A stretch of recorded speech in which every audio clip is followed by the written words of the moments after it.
Hello and welcome back to the Marketing Brief. I am your host, Brian Aquan, and this is the podcast where we briefly touch on topics across the marketing landscape. As always, we're joined by industry experts, and we are very excited to be joined by two industry experts today, Eli Thomas and Izzy Holden from the Vagabonds. Hello, gentlemen. How are you doing today? Hello, hello. First time we've ever been called experts. And I'll take it. Yeah, perhaps you'll be branded that way from now on. Please. It's already going in the signature of our emails. Perfect.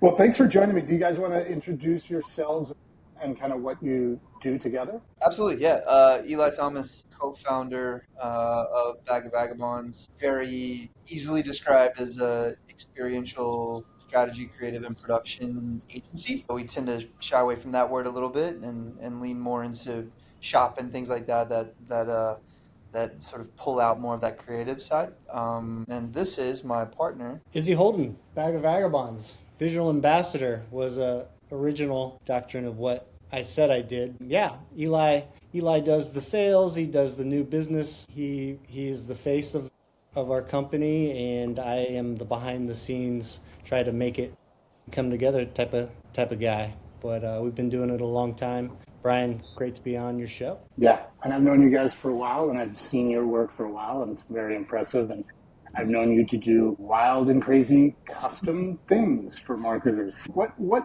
I guess I'll start here. Kind of like, how's it going? Like, obviously, you guys have been at this for a while. I'm sure it's changed over time. Like, what's working now that maybe you've stumbled into or you've gotten into a pattern of, or currently what's going on with clients and what they're asking of you guys in terms of experiences? It's a great question. I think one that sort of to tell the story of now, we have to tell a little bit of the story of where we came from.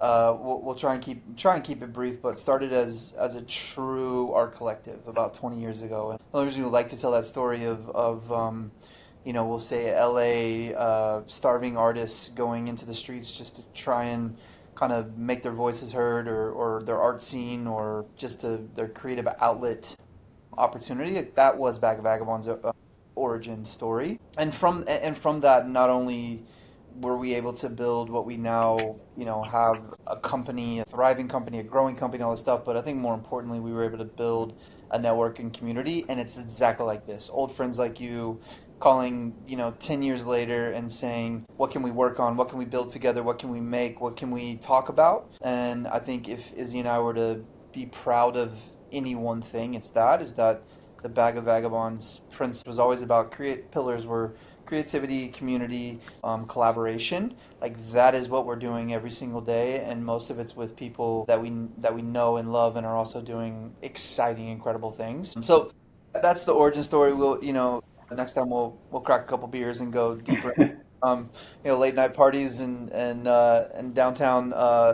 Warehouse events and things like that. I think the fast forward to what people are looking for now, it is the words that we kind of talked about in this initial briefing, which is coming out of COVID. What people wanted coming out of that is they wanted to really truly embrace connectivity. I don't know if we'll ever fully understand the impact of being trapped in our homes for a couple years, but what that really meant to us was like touch, smell, feel, taste, right? Those things that we were robbed of for a couple years. And so when we started, or when we rebooted after COVID, we dug so much more into like, how do we not only create environments, but we create environments that are not just experience based or bright lights or fog or great music, but like are fully immersive in creating a feeling. And so I think that's where our business has really taken off in the last 3 years. Is we don't talk about it from after we get to the how does it affect the brand and what are the ROI and all these things, that all the marketing questions that we have to ask to get to the point. We ask ourselves, what does the person feel when they walk in the room? What are they talking about when they leave the environment of the space? And those words, authenticity and value to a person and truly creating environments that are baked in community, like those are at the forefront of everything we do, because we're not tricking anyone anymore. Like nobody's throwing around their real email address for a tote bag or whatever. Nobody's being fooled anymore. But what we've also learned is like if you can give them something magical, like it does create connection and brand loyalty, and that's what we strive to. That's awesome. I read a lot about the savvy consumer. So yeah, I think that's true. It's like there was a time when you'd give up anything for a tote bag, but now you want more. You want a full experience. I really also connect with the creating a feeling. I think that's really interesting in terms of what brands are looking for in terms of an activation. It's not just a spot in a parking lot, right? It's like what do we want people to walk away from this? Is that part of like your briefing process with clients? I'll take it from the strategy side and kick it over to Izzy because from the creative side, it's something that we absorb at every little micro detail. From the strategy side, it is really something that I'll be honest, like if it's something that a brand approaches us at this point, we've established ourselves as wanting to do really great projects with people that we like and that we're inspired by and things. And it is something that I get really excited about strategically to talk about as it relates to a particular brand, right? Because every brand's from a Birkenstock to a boot, right? Like every brand it can be a similar strategy, but there's a lot of nuance throughout that. And so when we start to dig in on those, what does your brand say to a consumer and how do we unpack that in a space? Like that's the part that I'm really trying to get so that I can package that up and kick it over to Izzy and the design team and they can really take that information and do what they do. Yeah, and I think, we're coming out of COVID. We've been able to be a lot more efficient, get to the point quicker. There's a lot less wasted time, both on our end, on negotiating, on finding clients. Like there's a better efficiency, and that also can help expedite projects. It can expedite conversations and get things moving, and it also helps in efficiencies for cost to the client and what they're trying to do. We've also continually build our network to be able to grow, but for us to grow at a sustainable pace and not to take on the overhead that we had ahead of time. Again, it has allowed us to work with clients across the country and many more different markets. We've been overseas more now because of our growing network. We have people in all of these different places, but we haven't taken them all on as full-time employees, but they're partners. They're vendors that fit the family and have grown in our network. Client to get more bang for their buck too. We can take on more projects. We can say yes when they have a crazy ask. So a lot of that business that we've negotiated post-COVID has allowed us to be more creative, to do more. Yeah. So we try to pass those efficiencies on. But I think, the details that we give a client, we'll go as far as they'll let us go on that. And then executing on site, like we see when the seam is just off, when we build it. And we want to make sure that it's tightened together the next time that we build it. We see when, the jar, the can isn't set on the shelf. Those are the things that we're seeing. Maybe the client or the consumer's not seeing in the bigger picture is why the things that we build, they work and they work again and again and they look like they're supposed to look. But also in the efficiency model, we were getting a lot of partners coming to us saying like, "Hey, we have a warehouse full of unusable assets," or this one company built this thing for us and we used it once and can you refab it? And so it used to be, and a lot of agencies work in this sort of like sales handoff to creative handoff to go make this. And us being a company that is, we really work in two ways. One is brand direct, right? So we have a roster of brands that we're constantly servicing, and then we also have all these agency partnerships where they'll sell something through and come to us and use us as infrastructure, whether that's white labeled or as a external partnership. But what we're finding is that a lot of these companies work in silos, and what we really work to do is working together where our strategy influences our design, this is our fabrication, it's our production. So we're building everything we have and we're promising is useful in a variety of ways. It's modular, it creates, it ships. It can turn from a 30 by 30 to a 10 by 20. It can be used at trade show. It can be used in a consumer fashion. And like really thinking through all that stuff, which is tough. To Izzy's point, that is the slog at the beginning. It takes months to get through this stuff. But once we do, we've built these things that are entirely useful and they're strategically like built with, this very specific brand in mind, but with a variety of purposes, right? Yeah. And I think that's where we found a lot of success is to be somebody that people can come to. And we also have this big how do we create an asset that's useful for all of that? And that's something now after, 10 to 15 years of doing this, like we really can take a step back. Yeah, totally. Scaled solutions. That's what Yep. everybody's looking for. You guys have mentioned post-COVID a couple times. I talk about it too. I agree with you that I don't think we've even understood how it's affected us yet. But one of the other trends that I've been watching and writing about is a shift from what I was calling the attention economy to a conversation economy. And I kind of defined the attention economy was every brand, every marketer wanted to own your headspace. They're like, there's 24 hours a day. How many times can we get in front of this consumer? Because we want to drive frequency, which drives conversion, right? And I think now we've shifted to a conversation economy. And I think it's largely been driven by consumers who have grown up in a space now. They've seen brands in their social networks. They've seen brands on Twitter talking to people, right?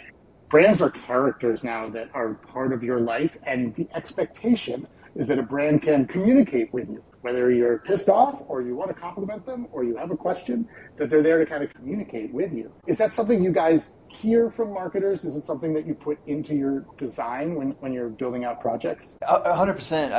I love the word conversational economy, and I think everything we're doing is conversational like that. It used to be I would use it at this standpoint. I think a lot of our business early on came digital down, right? So whatever they're doing on the digital platform, whether that's out of home, some bigger brands out of home or even commercial, Super Bowl commercial, blah, blah, blah, that trickled down, trickled down, trickled down, and then it led to us building something. And I think that conversation is reversed now, where now we'll be the ones that are we'll make the creative landscape for something, and then that ladders up through digital expression, through social media, through bringing PR media in our space and showing them like how the brand lives and breathes and things like that. And it used to be like, cool, we were a touch point on a consumer's journey. So at the time we lived in Venice, it was like, okay, and we're an alcohol. Like, how do we make sure we're at the two local liquor stores on either corner, and then there's a billboard in between, and then we're sampling during first Friday. And now it's sort of like this idea of like natural integration, right? And Yeah. so you're a part of the consumer's life. You're a part of their thought process, and it's really, instead of us getting these briefs that are like Jack and Jill, they wake up in the morning and they blah blah blah. It's like, no, what do they literally do at 7:52?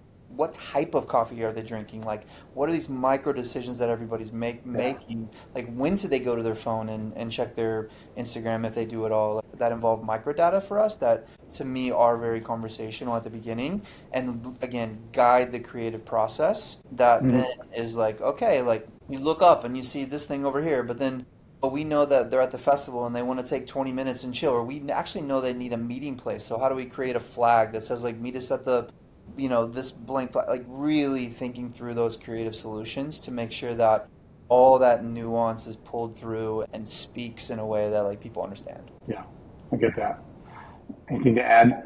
Izzy, I love that you guys go deep on consumer insights. Like, that's always where I want to start with all of my solutions, is really understanding who is this consumer, what are they doing, what are their needs and wants. Yeah, I think that's, one of Eli's specialties and what he has really gotten excited about, in the last 5, 6 years, and brings that over to the creative side, and we digest it and then figure out the best approach from that.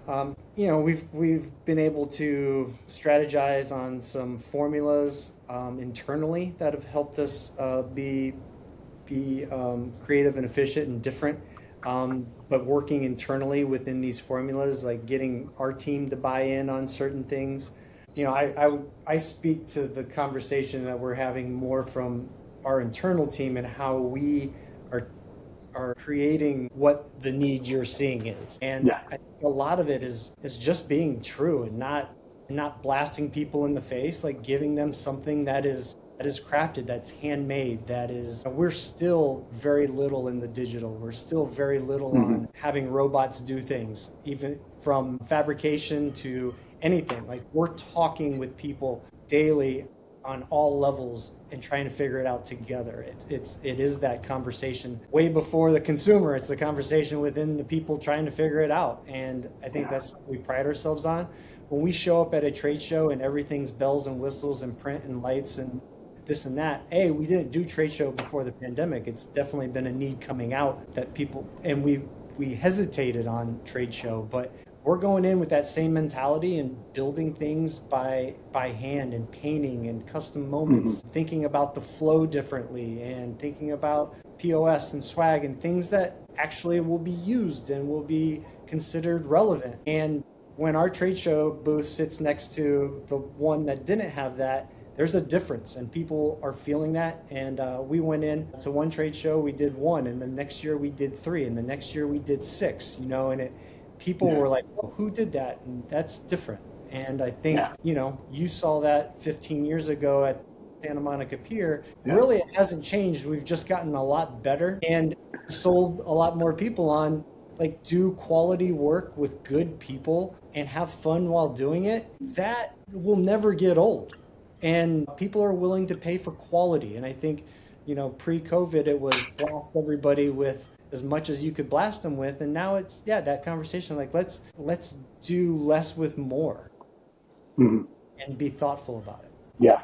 Well, that authenticity definitely comes through in the stuff that I've seen you guys build. I love, you have a tagline, do cool stuff with good people. Yeah. It's pretty simple. Real simple. We tried to overcomplicate it a lot of time, but like, I remember conversations with my grandparents, and I'd say I love sitting down with anyone and just like, ask anyone what I should have done differently or the meaning of life, whatever, and like it really boils down to like how you spend your time and who you spend your time with, and it shouldn't change in a work setting or in a travel setting. We're fortunate enough to get to go to some of the greatest places in the world. I just got back from Qatar. We do projects in the south of France. We're at all these culture moments that everyone wants to be at, and we never want to take that for granted.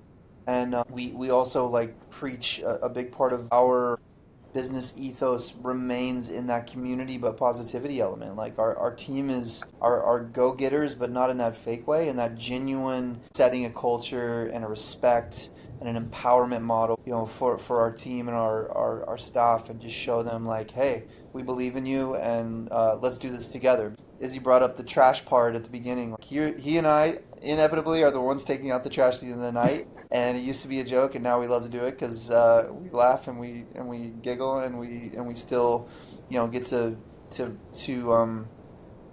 just sort of like sit there and absorb this thing that we built from the ground up. So. Yeah, you built the culture and you've stuck to it. So congratulations on that.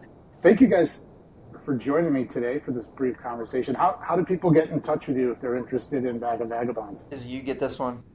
Perfect timing, Brian. We just rebuilt our website.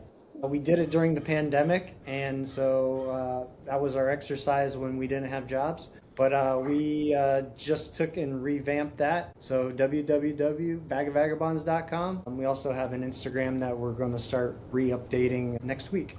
So a lot of new content, a lot of new stuff, and the projects that we're working on, both on our website and on our Instagram, and a lot more coming. And happy to have a conversation with anybody that thinks this is interesting or wants to see what else we can do. Absolutely. I vouch for you guys all the time. You create amazing experiences. You turn your outsider perspective into an asset, which I think is really awesome. So I want to thank you guys for joining me today. It's been great to have a conversation. You too, buddy. I appreciate the call, and let's do it in person soon. Absolutely. Or this has been the...